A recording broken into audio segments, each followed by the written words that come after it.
Hey, I'm Nick Starr for homopop.com and tlavideo.com, and I am here with Rexx, and today we're going to talk about Mysteries of Pittsburgh, and there are some things I really liked about it.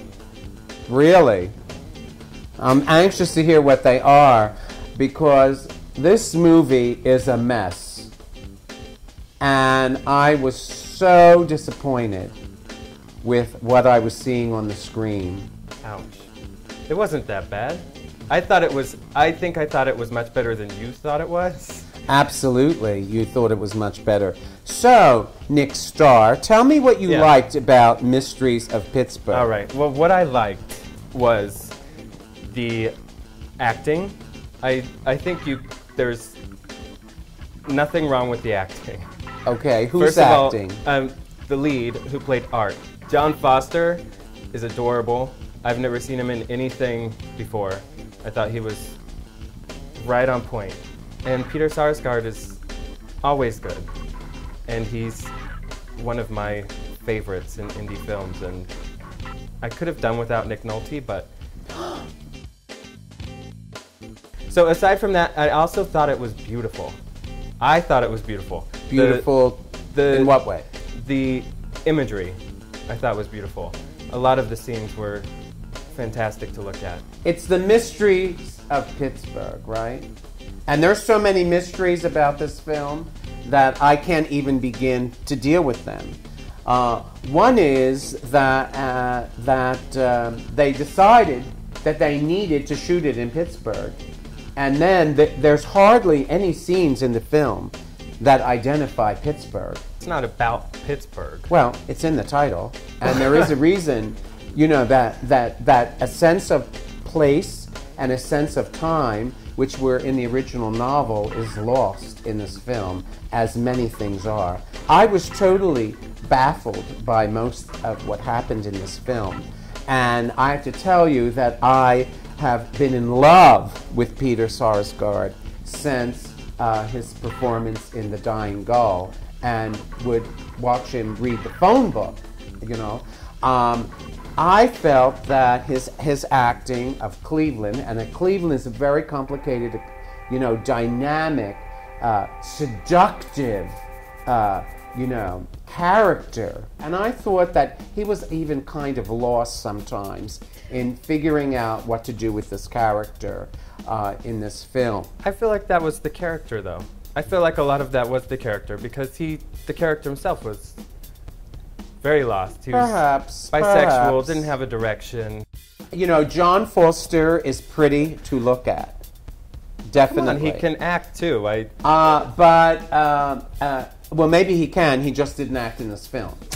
And even that, I have to say, okay, I'm kind of pissed off at this movie because they don't show John Foster enough, because he's hot looking, he has a great body, and, you know, as soon as he takes off his shirt, he's putting another shirt on, you hardly see a thing.